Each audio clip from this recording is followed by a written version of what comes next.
Bene, buonasera a tutti. Oggi sono molto lieto di accogliere fra di noi il professor Mohamed Bernoussi dall'Università di Meknès in Marocco, che è anche visiting professor, professore invitato di semiotica del corpo, semiotics of the body, presso l'Università di Torino per questo anno accademico. Siamo lietissimi di accoglierlo oggi, siamo ancora più lieti di averlo per un periodo prolungato. Il professor Bernoussi è uno degli esponenti di spicco della semiotica internazionale, è sicuramente il più grande esperto di semiotica o studio semiotico della cultura arabo-musulmana ed è un conoscitore approfondito di Umberto Eco e della sua opera che poi il professor Bernoussi mette a frutto proprio nella lettura di sia la storia che la cultura che l'attualità del mondo arabo-musulmano. È un interlocutore di prestigio col quale ci pregiamo di lavorare oramai da diversi anni, ha al suo attivo numerosissime pubblicazioni sia in francese adesso anche in italiano. Sta per uscire un numero molto importante di Cahiers Narratologiques proprio su Umberto Eco, ha curato diversi numeri della rivista internazionale semiotica dedicata alla semiotica in Marocco, eccetera, eccetera. Insomma, è una lunga lista che non sto qui a ripetere. Oggi però ci parlerà di un tema che interessa tutti i giovani ricercatori di semiotica, vale a dire la figura di Umberto Eco come ricercatore modello, come chercheur modèle. Il professor Bernoussi si esprimerà in lingua francese e quindi vi chiedo se vi sia utile che io faccia una traduzione non simultanea ma alternata, quindi dopo un certo numero di passaggi di paragrafi io proporrò una sintesi, va bene, quindi lo farò. E quindi come sempre vi chiederei di accogliere il nostro relatore con un applauso di incoraggiamento.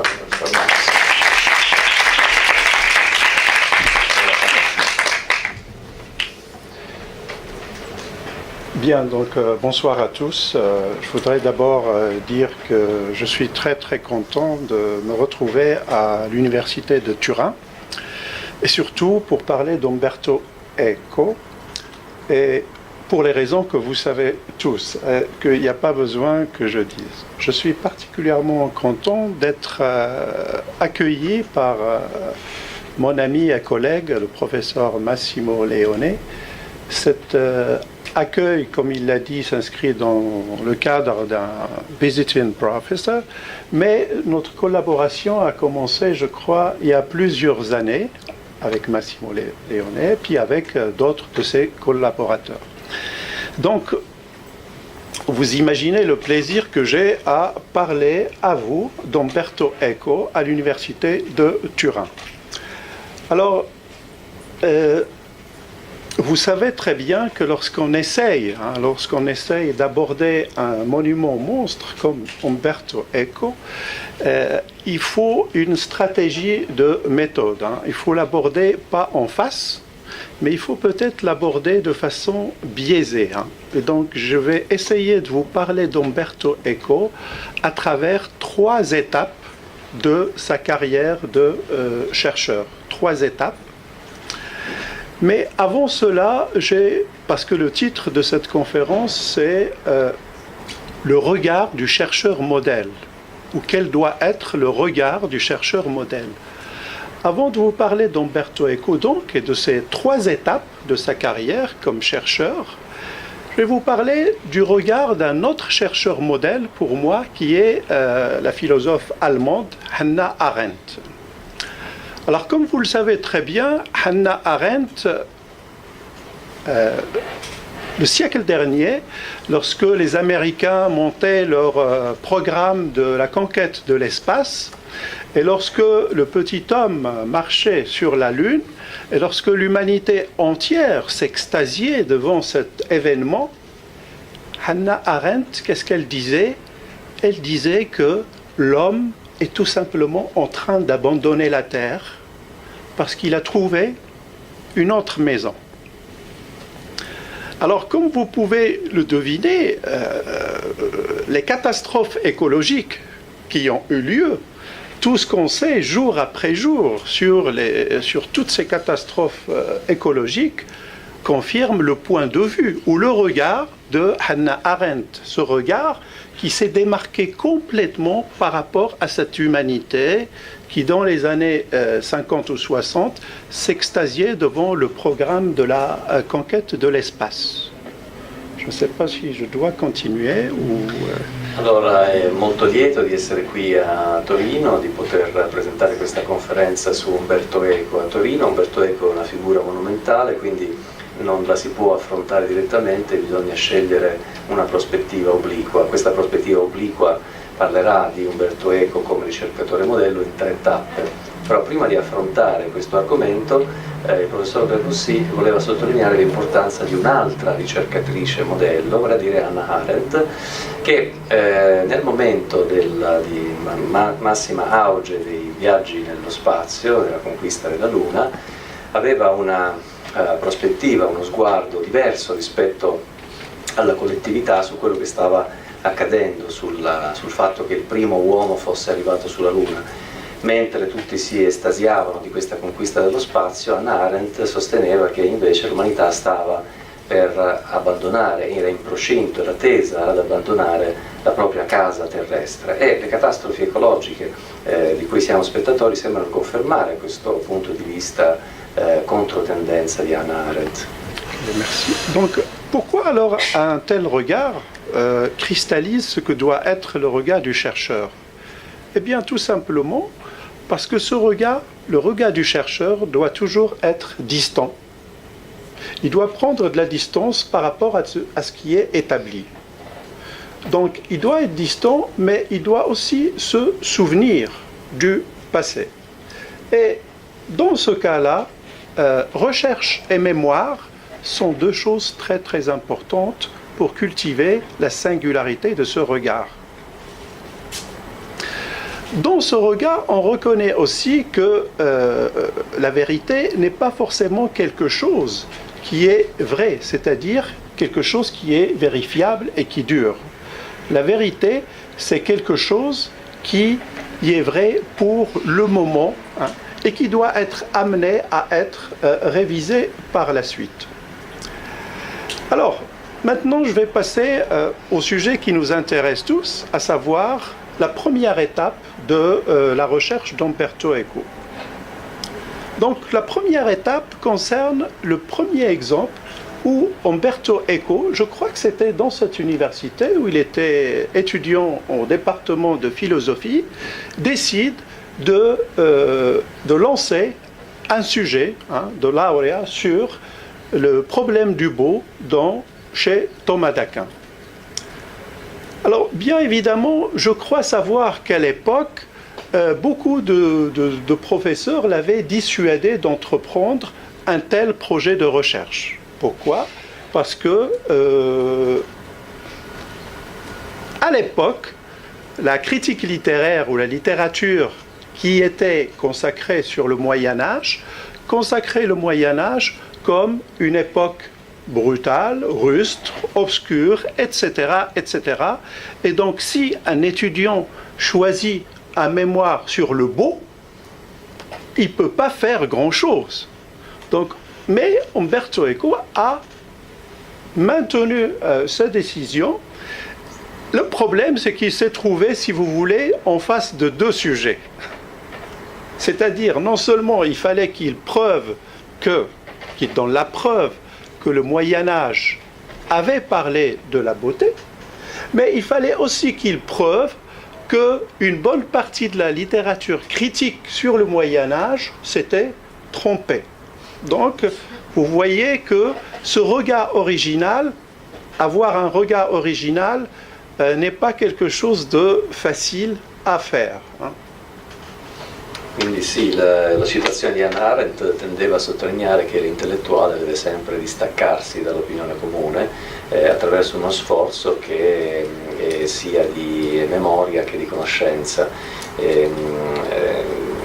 Questo sforzo ci porta a parlare di Umberto Eco e quindi ad affrontare la prima delle 3 tappe considerate da questa conferenza, quando Umberto Eco era ancora un laureando, uno studente presso l'Università di Torino, al Dipartimento di Filosofia, e scelse di scrivere la propria tesi di laurea sul problema del bello, sul problema estetico in Tommaso d'Aquino, il famoso teologo medievale. Si trattava di una scelta, esattamente come suggeriva Hannah Arendt, in controtendenza, nel senso che all'epoca il Medioevo veniva considerata come un'epoca senza grazia, senza interesse estetico, senza una teoria della bellezza. Allora la sfida di Eco era duplice, quella di descrivere la presenza di una teoria del bello, di un interesse rispetto al bello nella teologia medievale, ma anche dimostrare che la maggior parte della critica posteriore, anche contemporanea a Eco, che si occupava del Medioevo, in realtà era in errore. Merci. Donc, il fallait donc, comme j'ai dit, affronter ou guerroyer ou batailler sur deux fronts. Il fallait d'abord débarrasser le texte thomiste de ses très mauvaises interprétations. Et quand je dis le texte thomiste, ça veut dire aussi toutes les idées sur le Moyen-Âge de ces mauvaises interprétations.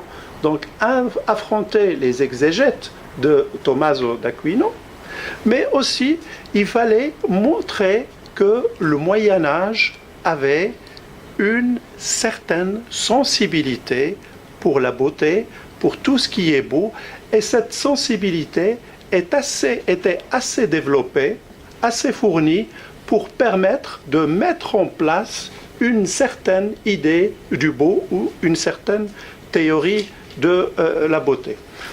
Alors bien évidemment, je ne vais pas entrer dans les détails techniques de cette démonstration. C'est une démonstration laborieuse parce que, comme j'ai dit, il fallait, si vous voulez, déconstruire le discours ou la littérature critique médiévale, la déconstruire, voir ses failles, ou déconstruire les discours des exégètes de saint Thomas d'Aquin ou de Thomas d'Aquin, parce que, une parenthèse, au début de la thèse, c'était il problema del bello nell'opera di San Tommaso d'Aquino, et après c'est devenu il problema del bello Tommaso d'Aquino, tout court. Hein.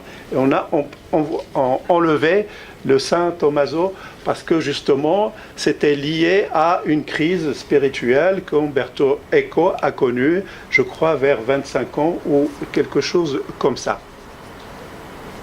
Sì, diciamo che bisognava ingaggiare questa battaglia intellettuale su due fronti, bisognava decostruire il pensiero medievale a proposito del bello, c'è un percorso molto laborioso in questa tesi di laurea di Umberto Eco per ritrovare il problema del bello in tutta la sua dignità negli scritti medievali, in particolare in quelli di Tommaso d'Aquino, e poi anche il tentativo, la sfida di decostruire la letteratura critica sulla teologia medievale, in particolare su Tommaso d'Aquino, e tra parentesi questa tesi sul problema estetico in San Tommaso d'Aquino diventa, durante la sua stesura, una tesi sul problema estetico in Tommaso d'Aquino senza il San, perché Umberto Eco a un certo punto della sua vita di studente, essendo uno studente cattolico anche fervente, abbandona, diciamo così, la religione cattolica, e quindi cambia anche la prospettiva su questo santo, che diventa un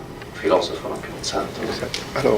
Alors, en même temps, pendant qu'Umberto Eco était habitué, était dans sa thèse, dans son travail, dans ce genre de défi, il s'est passé quelque chose qui arrive à tout chercheur, qui vous arrive à vous tous, qui nous arrive à nous tous, hein, lorsqu'on est en train de préparer un mémoire, que ce soit un mémoire de laurea ou de doctorat ou quelque chose d'autre, ce que j'appelle les accidents heureux de la recherche. Les accidents heureux, ça veut dire quoi? Ça veut dire, dans le cas d'Umberto Eco, parce qu'à l'époque, Umberto Eco n'était pas encore sémioticien, ne faisait pas de la sémiotique. C'était un étudiant de philosophie. Il faisait de la philosophie, et encore plus de la philosophie médiévale. Hein. Il s'est passé quelque chose, un accident heureux. Cet accident, c'est en lisant les philosophes scolastiques, médiéviste, Tommaso d'Aquino. Il était obligé de lire Augustin, il était obligé de lire les nominalistes, il était obligé de lire plein de choses. Bien évidemment, toute cette matière a été utilisée par la suite pour écrire le nom de la rose, comme vous le savez. Hein. D'accord ? Mais en travaillant sur tous ces philosophes-là, n'oublions pas que nous sommes au Moyen-Âge. Ça veut dire quoi, nous sommes au Moyen-Âge ? Ça veut dire que nous sommes dans une époque cruciale où les intellectuels de l'époque étaient la plupart des scolastiques, d'une part, d'autre part, l'Église, la pensée de l'Église, je ne veux pas m'aventurer sur ce terrain parce que ce n'est pas ma spécialité, mais il faut toujours reconnaître les limites. Donc, il y avait d'un côté la pensée ou l'idéologie, pour faire vite, l'idéologie de l'Église, et puis il y avait la pensée ou le corpus grec. Le corpus grec tel qu'il a été fourni par les philosophes arabes. Ce que je voulais dire, c'est qu'en lisant les scolastiques, en lisant les traductions du corpus grec fournies par les philosophes arabes, l'incident heureux ou l'accident heureux, c'est qu'Umberto Eco commençait à découvrir tous les écrits sur la sémiotique. Et par exemple, je donne un exemple très simple, qui est l'œuvre d'Augustinus, de Saint Augustin. Saint Augustin nous a laissé d'excellents écrits en sémiotique. Et Umberto Eco en a profité. Et c'est à ce moment-là qu'Umberto Eco a découvert plein de choses qui vont être utilisées par la suite pour écrire le premier ouvrage en sémiotique qui est La struttura assente, qui est sorti en 68. Sì, durante questa prima tappa si verifica uno di quegli incidenti felici che spesso costellano la vita di un ricercatore, vale a dire con il fine di interpretare gli scritti di Tommaso d'Aquino, Umberto Eco deve leggere questi testi che erano prevalenti all'epoca, cioè i testi che circondavano la Summa Teologica di San Tommaso, testi di scolastica, ma anche i testi di Agostino, ed è proprio leggendo questi testi che poi confluiranno anche in forma narrativa nel Nome della Rosa, che Umberto Eco, che non era un semiologo, era un filosofo, era qualcuno che studiava filosofia, preparava, scriveva una tesi di filosofia, si imbatte in una serie di scritti sulla semiotica, sul segno, gli scritti antichi per esempio di Agostino di Ippona, sulla significazione, sul segno, che poi confluiranno nella sua prima opera semiotica, cioè La struttura assente, pubblicata nel 1968. Bien. Alors, bien évidemment, la découverte de ces écrits sémiotiques a permis aussi un autre accident heureux, a permis à Umberto Eco d'acquérir une certaine attitude scolastique. Alors, qu'est-ce que j'entends par attitude scolastique ? J'entends par attitude scolastique ce que j'appelle chez Umberto Eco un certain scolastisme au christianisme de méthode. De méthode, je spécie bien, pas de foi, mais un certain scolastisme de méthode. En d'autres termes, si vous voulez, la thèse sur Thomas d'Aquin permettait à Umberto Eco de s'orienter, parce que c'est à ce moment-là qu'il commençait à s'intéresser aux questions de signes, à la sémiotique, à l'interprétation, etc., etc. Donc, il lui a permis de s'orienter vers la sémiotique avec une attitude mentale scolastique. Ça veut dire quoi, une attitude mentale scolastique ?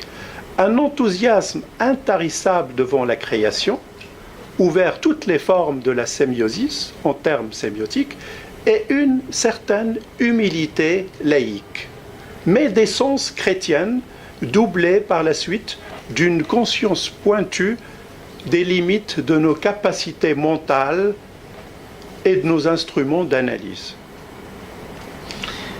Sì, in questo caso l'influenza che ha questo tipo di studi su Umberto Eco consiste anche nello sviluppare una sorta di scolasticismo laico.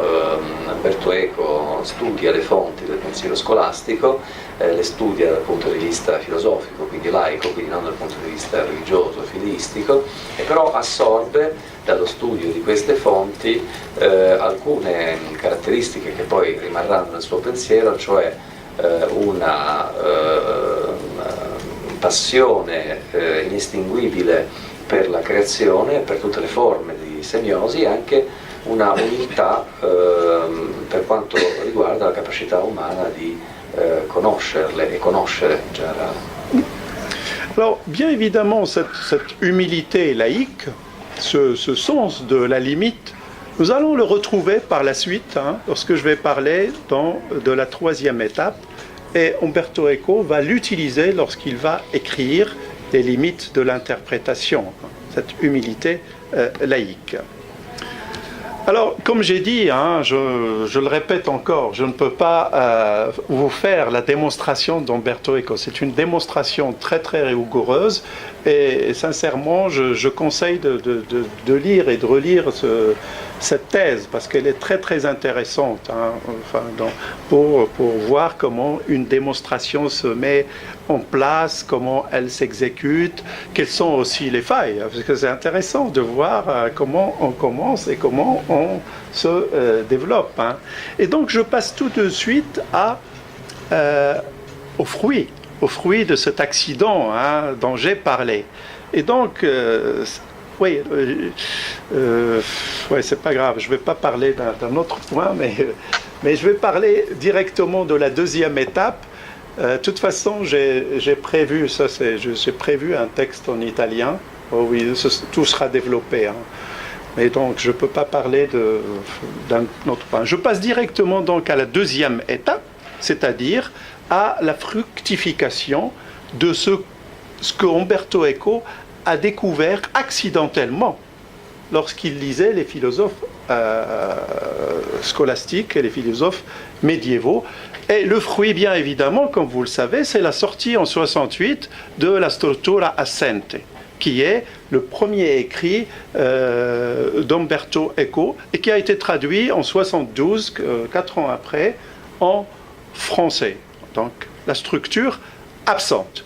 Alors, bien évidemment, comme vous pouvez le sentir, parce que Umberto Eco mettait beaucoup de soin pour ses titres. Qu'est-ce que vous remarquez dans la struttura assente? La structure absente. Et en fait, ce titre, elle est polémique. C'est une façon de se moquer, enfin gentiment, bien évidemment, des structuralistes. La structure n'existe pas. La struttura non c'è. D'accord? Elle n'existe pas. Et pourquoi ce titre-là est polémique? Parce que lorsque vous lisez la structure absente, la troisième partie, vous avez quoi? Vous avez une bonne centaine de pages où Umberto Eco déconstruit le discours structuraliste et touche du doigt la faille de ce qu'il appelle le structuralisme ontologique. Alors, en d'autres termes, pour Umberto Eco, le problème du structuralisme de l'époque, c'était quoi? C'était de confondre la structure comme méthode. C'est une méthode, c'est quelque chose que j'utilise, c'est une invention théorique pour faire des découvertes. Donc le structuralisme de l'époque confond la structure comme méthode avec la structure comme ontologie, quelque chose qui existe. Et c'est là la faille chez les structuralistes de l'époque. Alors bien évidemment, je le dis et je le répète pour souligner la qualité de ce regard. Nous sommes dans les années 70. Vous savez ce que c'est que les années 70 par rapport au structuralisme? C'est l'âge d'or du structuralisme. Tout le monde, c'était devenu presque une religion, le structuralisme.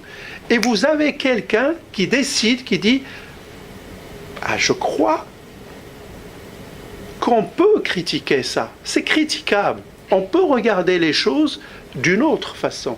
Et il arrive à le faire. Comme j'ai dit, il arrive à le faire dans une centaine de pages magnifiques et que je conseille à mes étudiants de doctorat. Je leur conseille, je leur dis, si vous voulez gentiment, hein, bien sûr, démonter quelqu'un gentiment, hein, lisez ces centaines de pages parce qu'elles sont magnifiques. Elles sont magnifiques parce qu'il y a une critique systématique, méthodologique de ce passage, de ce qu'Umberto Eco appelle le passage du structuralisme méthodologique, la structure comme élément de méthode, au structuralisme ontologique. C'est-à-dire le problème, vous avez un structuraliste, il travaille sur un corpus, alors bien évidemment, il ne faut pas qu'il y ait de malentendus. Umberto Eco appréciait le structuralisme, un certain structuralisme. D'ailleurs, il l'a utilisé pas mal, surtout dans un livre comme Lector in Fabula. Vous l'utilisez. Mais, comme toutes les choses, elle a des limites. Et le problème de certains structuralistes, c'est à un certain moment, en étudiant les rapports, les relations, c'est un critère très important, comme vous le savez, dans le structuralisme, ils repèrent une structure, et à un certain moment, ils croient que cette structure existe, alors que c'est une pure invention de la méthode.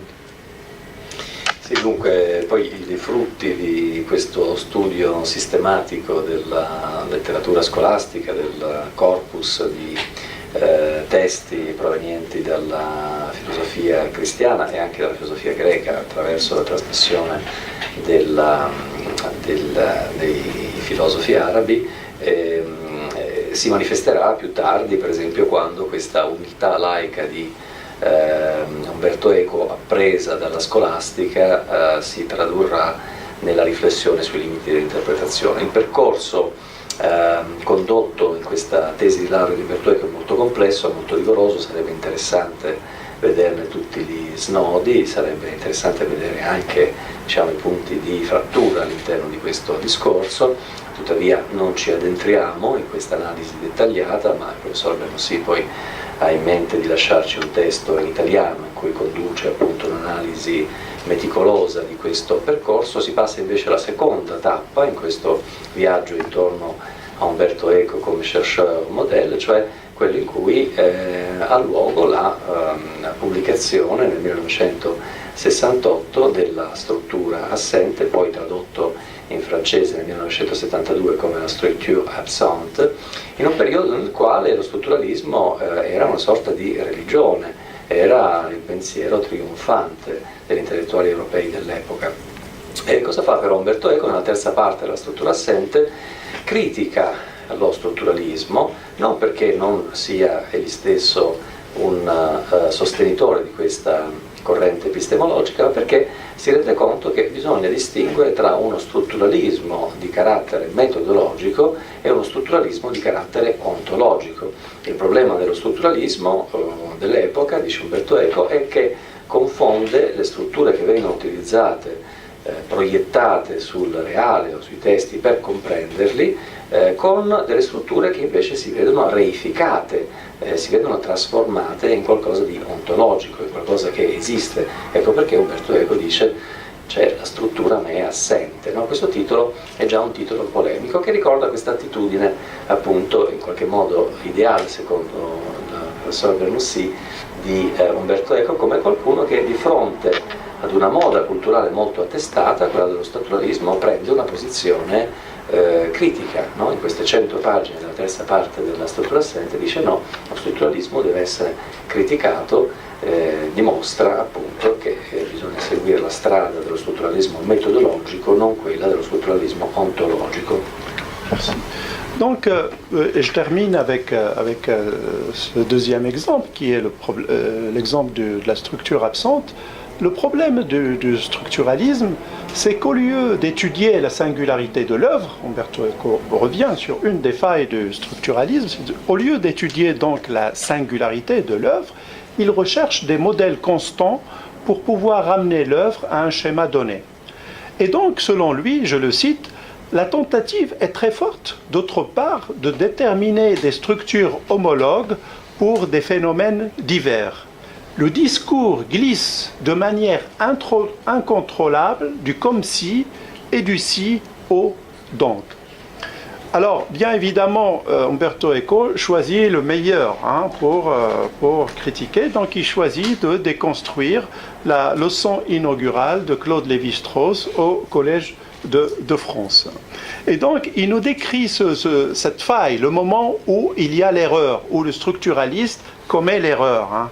Je le cite, « L'esprit du chercheur qui s'est laissé modeler par l'expérience devient le théâtre d'opérations qui transforme l'expérience en modèle en rendant possible d'autres opérations mentales. D'une famille, on passe à la tribu. » Donc là, il est en train de Claude Lévi-Strauss. Donc, d'une famille, on passe à la tribu. Des tribus, on passe au code de la parenté. Et donc, au code des codes, à quelque chose qui explique tout. Et bien évidemment, le regard du chercheur modèle refuse quelque chose qui explique tout. Parce que lorsque vous avez quelque chose qui explique tout, eh ben, la recherche est finie. On possède la vérité, on va affermer tout. D'accord? Voilà. Sì, quindi Umberto Eco in queste 100 pagine enuncia il problema dello strutturalismo. C'est bizarre parce qu'on parlait exactement de ça en parlant de Genette.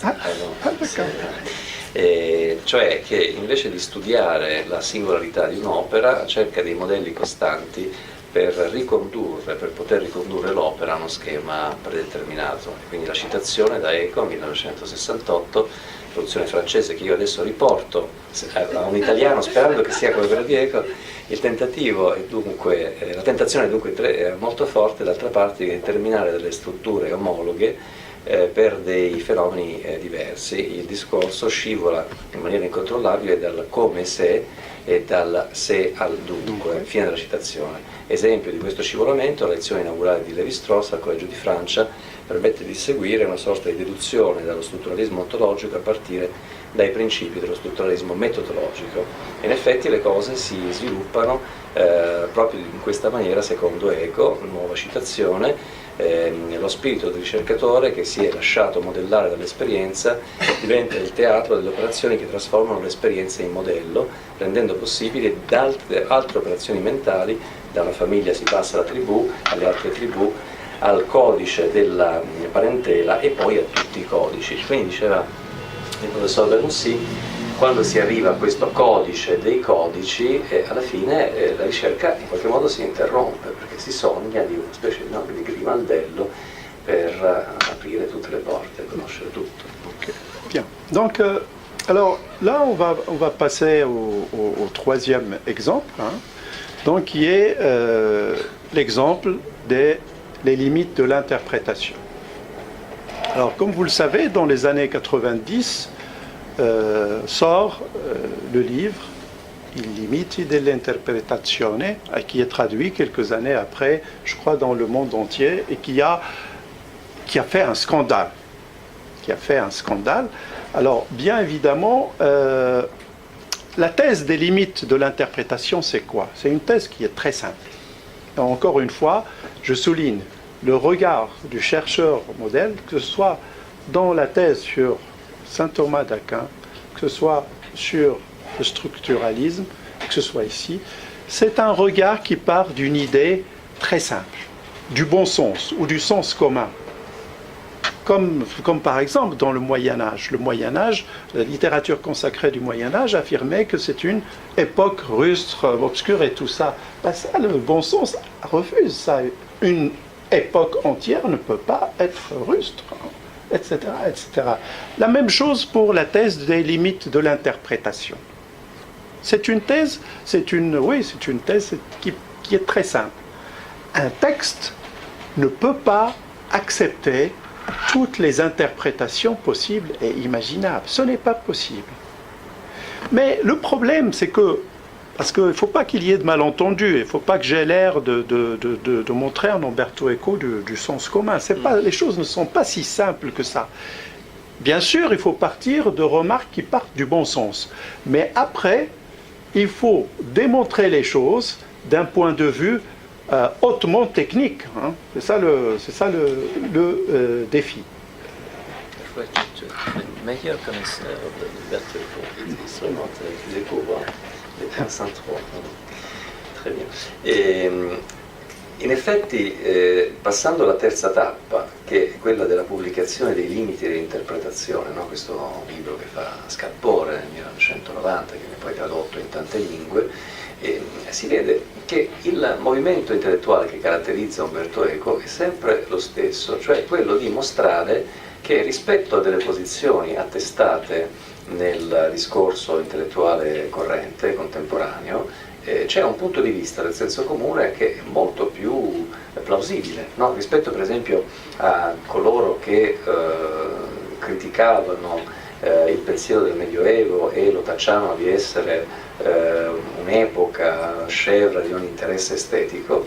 Il senso comune suggeriva a Umberto Eco che non è possibile che un'intera epoca sia, come dire, priva di interesse estetico, no?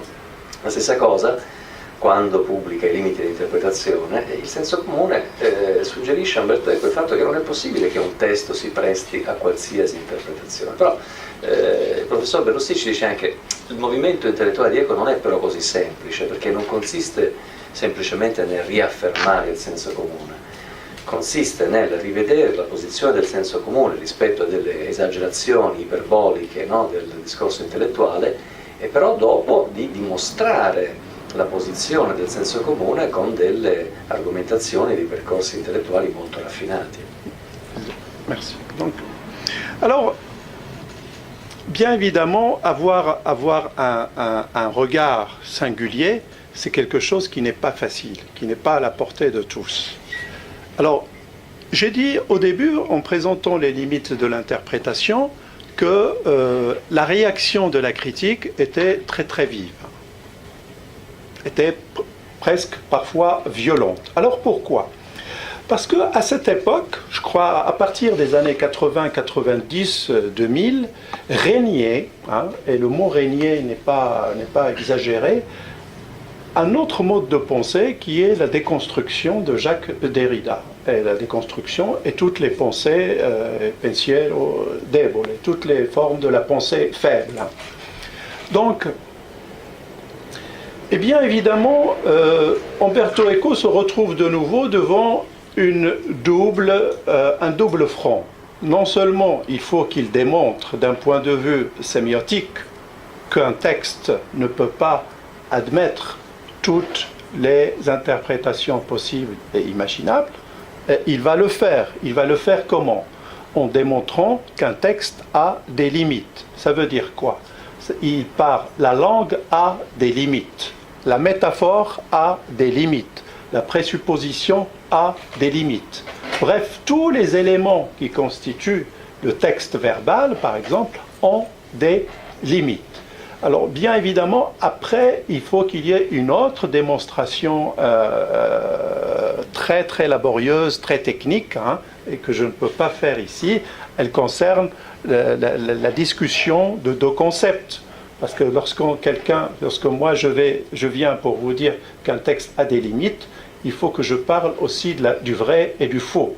Et il y a toute une démonstration dans les limites de l'interprétation sur le vrai et le faux. Il y a, je crois, une quarantaine de pages sur cela. Donc il y a ce premier front, tu me dis... il y a ce premier front, donc cette première démonstration montrait qu'un texte de l'intérieur a des limites, mais il y a aussi le deuxième front qui est démontrer que Jacques Derrida a tort. Parce que j'ai parlé tout à l'heure de la déconstruction, mais comme vous le savez très bien, la déconstruction, pour la résumer très très très très bête, la déconstruction, elle critique le langage, elle critique les catégories que nous utilisons pour réfléchir. Pour elle, et le langage et ces catégories de notre pensée sont complètement pas fiables, ne sont pas du tout fiables. Et donc, si la langue n'est pas fiable, l'interprétation, un texte, il peut être soumis à toutes les interprétations possibles et imaginables. Et donc, il fallait démontrer que Jacques Derrida et que la déconstruction se trompent. Sì, in effetti poi quando viene pubblicato questo libro I limiti dell'interpretazione e il panorama culturale è dominato anche dal pensiero di Jacques Derrida della decostruzione e quindi l'opera di Umberto Eco si muove lungo due fronti di battaglia intellettuale. Uno è quello di dimostrare che esistono dei limiti all'interpretazione, nella presupposizione, nella parola, nel linguaggio, e l'altro è quello di dimostrare che Jacques Derrida nella sua, come dire, critica al linguaggio et al potere di categorizzazione del linguaggio a torto.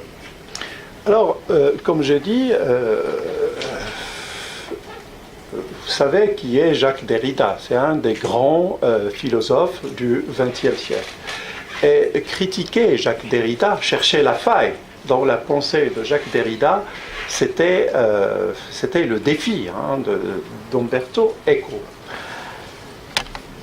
Alors, comment montrer que Jacques Derrida s'est trompé? Comment montrer la faille dans la pensée de Jacques Derrida? Comment montrer que lorsque Jacques Derrida affirme qu'un texte peut accepter toutes les interprétations possibles et imaginables, et d'autres déconstructionnistes disent que le texte est finalement un prétexte, donc on peut dire tout ce qu'on veut, comment démontrer qu'il avait tort? Le hasard ou la nécessité, je ne sais pas, a fait que et Umberto Eco et Jacques Derrida avaient le même maître, si vous voulez, avaient la même source, à savoir Charles Sanders Peirce. Donc, ils connaissaient tous les deux Charles Sanders Peirce, et donc Umberto Eco cherchait la faille dans la lecture ou l'usage que Derrida a fait de Peirce. Et il trouve la faille dans l'emploi alors c'est une démonstration, comme j'ai dit, très très technique. Et je vous invite à lire, dans les limites de l'interprétation, vous avez 10 pages. C'est ce que je dis à mes étudiants pour les encourager. Vous avez seulement 10 pages magnifiques où Eco déconstruit, si vous voulez, le maître de la déconstruction.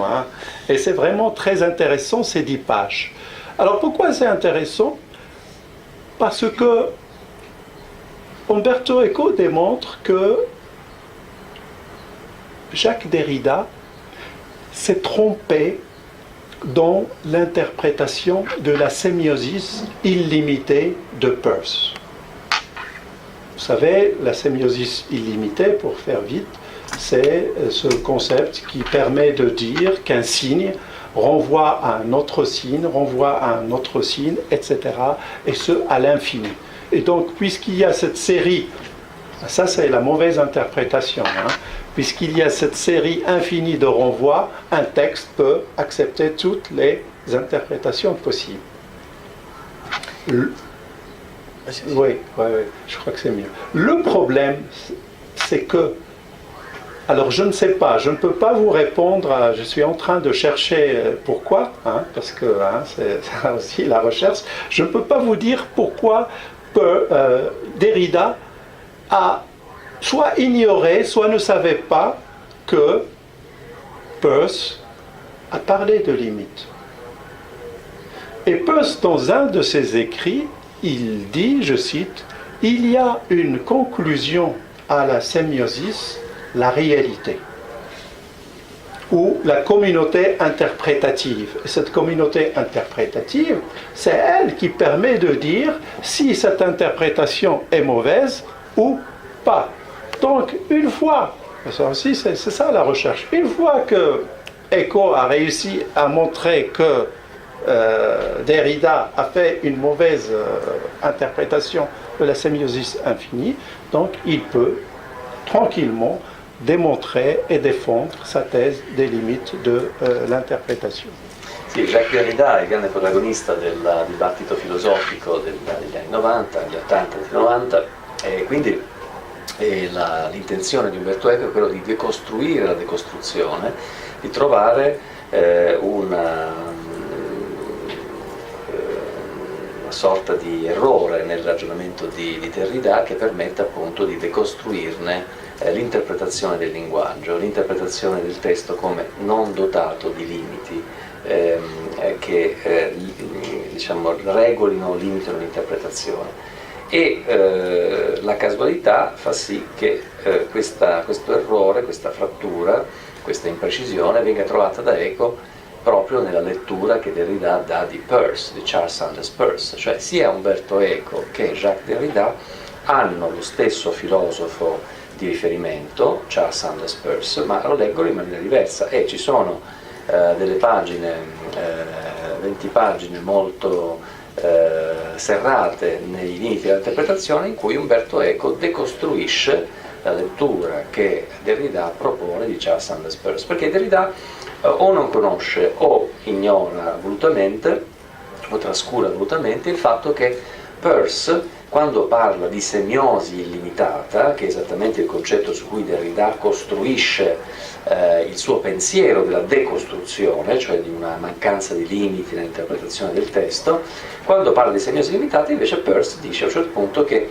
la semiosi illimitata a un certo punto ha un suo punto d'arresto nella realtà o nella comunità di interpreti, e questa comunità di interpreti è proprio la chiave di volta che consente poi a Umberto Eco di proporre la sua interpretazione di Peirce et de la semiosi limitata in chiave anti-derridiana, anti-déconstructionniste. Ok, alors je voudrais juste ajouter à propos de cette troisième étape qui est signalée de deux textes très intéressants et qui sont très courts, ce sont deux Bustina. Hein. La première c'est à propos du rapport entre l'interprétation et la déconstruction. Alors la première Bustina ça s'appelle Giocare a poker con l'essere. Et la deuxième Bustina, c'est Nichilisti di ieri et Nichilisti di oggi. Hein. Donc voilà, ce sont deux petites pages, mais qui résument à merveille cette attitude d'Umberto Eco. Je crois que j'ai fini, on est à la troisième étape. Hein. Alors je ne vais pas conclure. Vous savez pourquoi je ne vais pas conclure? Parce qu'Umberto Eco ne conclut jamais. Et je crois qu'il a raison. Hein. Je crois qu'il a raison. C'est toujours prétentieux de conclure. Et ça va m'amener à parler d'un point très rapidement, en 3-4 phrases, hein, de ce regard, quoi, de ce regard qui est plein d'humilité, qui est infatigable. Parce que, comme vous le savez, Umberto Eco est mort en faisant de la recherche. Hein, et il a laissé pas mal de choses. Hein.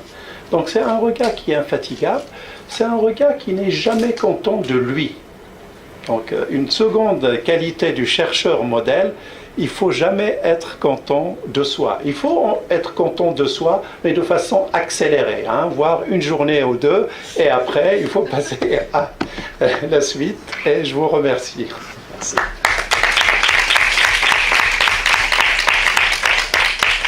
L'applauso sarà doppio, uno dopo la conclusione in francese, l'altro dopo la conclusione in italiano. In effetti però il professor Rossi dice sì, ho finito, però non concluderò, perché in realtà Umberto Eco stesso di solito non concludeva, non perché fosse inconcludente, ma perché aveva questa umiltà che forse aveva imparato proprio dagli scolastici. Era un ricercatore indefesso, il quale riteneva che non sia necessario, indefesso, fa ridere le mie studentesse, infaticabili,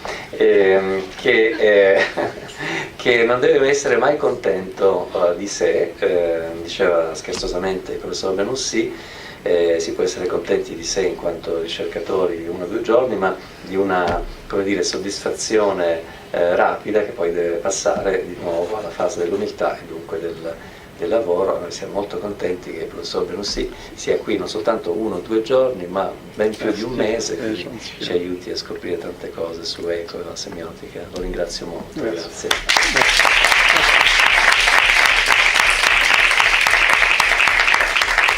Allora, nous avons le temps de poser quelques questions. Si vous avez des questions, abbiamo il tempo di porre alcune domande, se ci sono delle domande, sia, prego, Gianmarco, che può credo. Magari in francese e poi in italiano. Sì.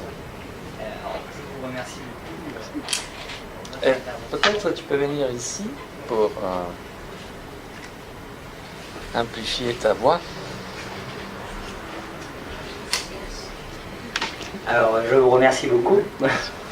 Et je voulais...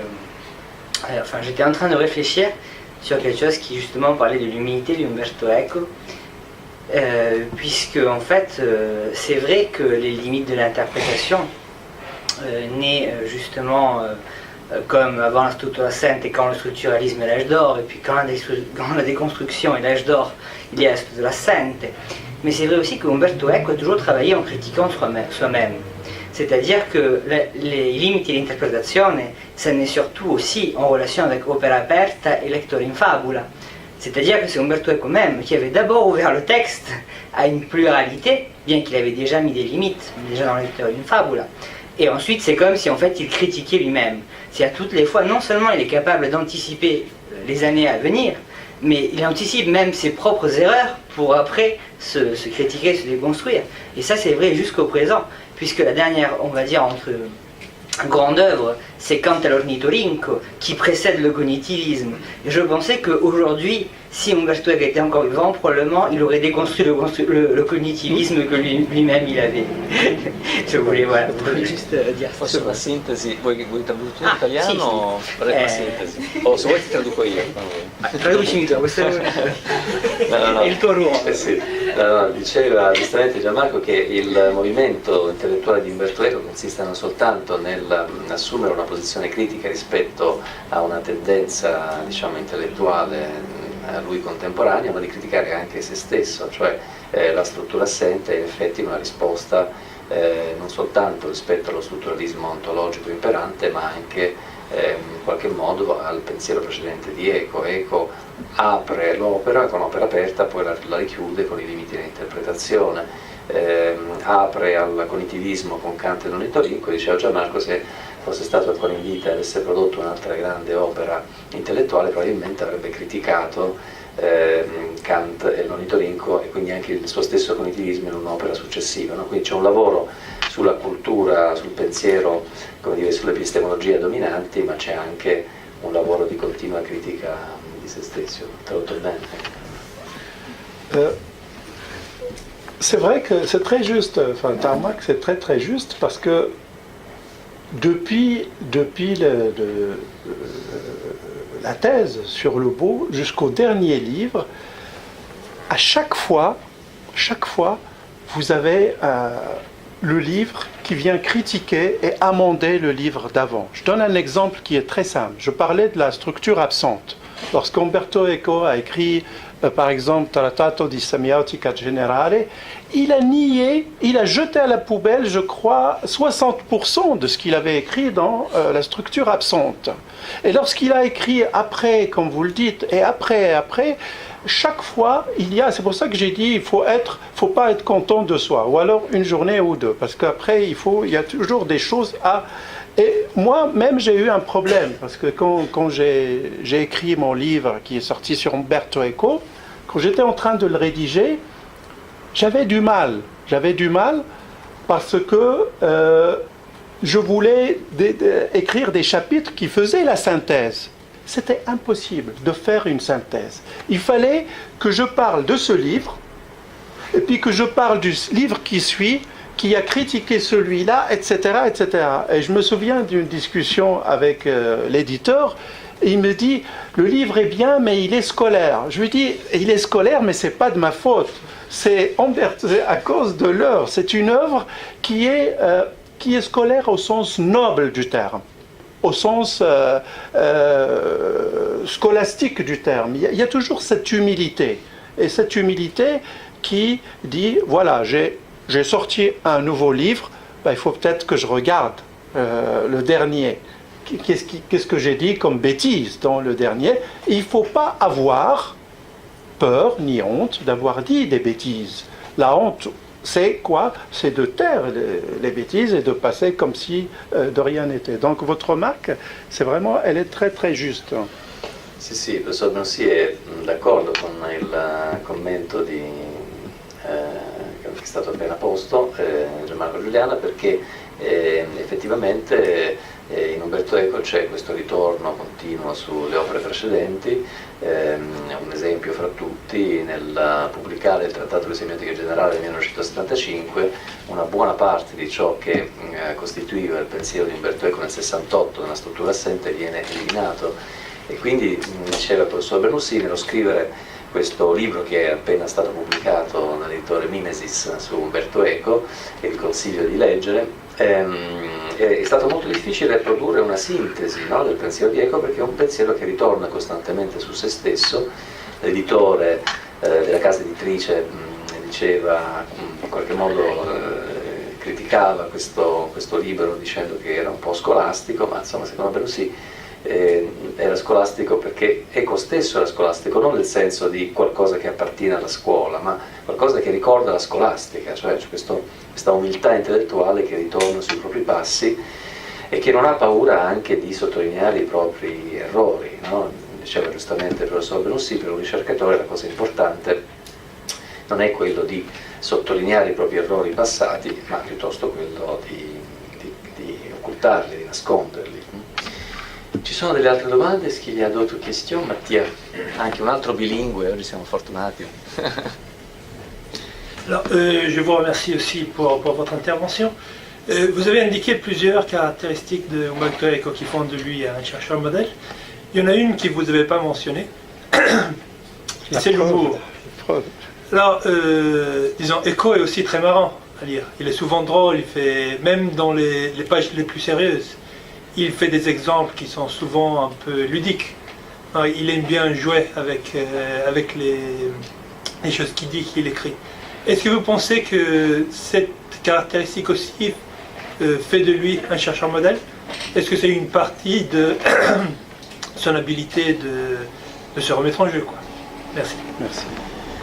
Sì, giustamente Mattia sottolineava il fatto che c'è un'altra dote, grande dote di Eco che ne fa forse un ricercatore modello, ed è il suo senso dell'umorismo, no? E i suoi scritti, anche in passaggi più seri o seriosi o difficili, sono costellati di battute che fanno molto sorridere, fanno divertire, e quindi questa capacità di accedere al registro ludico continuamente, di mettersi e rimettersi in gioco, forse ne costituisce in qualche modo anche un ricercatore, lo costituisce come un ricercatore ideale. Vous avez raison. Alors pourquoi je ne l'ai pas mentionné? Parce que je crois que tout simplement c'est l'effet Turin. Je suis à Turin, Umberto Eco était à Turin, et donc j'avais peur de répéter des choses que tout le monde connaît. Donc l'humour, vous avez raison. Je crois que tout le monde connaît l'humour d'Umberto Eco, non seulement dans ses écrits, mais aussi dans la vie, quand on l'a connu. Alors bien évidemment, le rire et l'autocritique et l'humilité, c'est la même chose. Rappelez-vous les célèbres dialogues de Guillaume avec Georges sur le rire. Donc le rire est la vérité. Le rire est l'humilité. Le rire comme meilleure forme, comme meilleure arme contre l'autosatisfaction personnelle, l'ennemi personnel, mais aussi contre le radicalisme. Donc là, c'est très très juste, le rire. Et puis bien sûr, quand on rit, moi-même j'ai attrapé ça, je crois qu'à cause d'Umberto Eco. Donc quand je fais mes cours, je suis frustré quand on ne rit pas dès le départ. Et je constate quand je rigole avec mes étudiants dès le départ, vous savez, c'est très très simple, très bête. Quand on rigole, les muscles se détendent. Et quand les muscles se détendent, l'opération de l'apprentissage peut commencer. C'est très très très simple. Merci. Sì, sì, ti dava assolutamente ragione, non l'avevo sottolineato perché insomma qui a Torino è probabilmente una caratteristica molto nota di Umberto Eco, ma la ritroviamo in tutti i suoi scritti, la troviamo nel dialogo molto famoso tra Guglielmo da Baskerville, Jorge, il bibliotecario del nome della rosa, sul riso, sull'umorismo come la dimensione che ci consente di non prenderci sul serio, di non scadere nel radicalismo, di rimetterci in gioco. eccetera, eccetera. E poi giustamente il professor Bernussi diceva che nelle lezioni universitarie sorridere è molto importante, no? Perché si distendono anche i muscoli del viso, quindi questo rende l'operazione dell'apprendimento molto più agevole. Est-ce qu'il y a d'autres questions? Altre domande? Osservazioni? Commenti? Curiosità? Barzellette? Beh. Allora, se non ci sono altri commenti, ringraziamo ancora una volta il professor Bernussi. Allora, vi ricordo che il professor Bernussi continua a impartire un corso di Semiotics of the Body, semiotica del corpo, che è tutto dedicato alla semiotica del corpo nella cultura del mondo arabo-musulmano, con tanti riferimenti a testi classici, spesso anche sconosciuti. Me ne ha parlato, alcuni mi ha parlato di questo testo, se posso rivelare, questo testo medievale che descrive la donna ideale, no? Tutti i comportamenti della donna ideale, quindi ha promesso che lo tradurrà per me. E poi in arabo. E poi quindi ogni giovedì e venerdì dalle 8 alle 11, per chi volesse assistere alle conferenze del professor Bernussi, che si esprime durante il corso in italiano, quindi potete anche accedere se non conoscete il francese. Grazie a tutti per essere intervenuti. Grazie. Merci. Merci. Beh, no.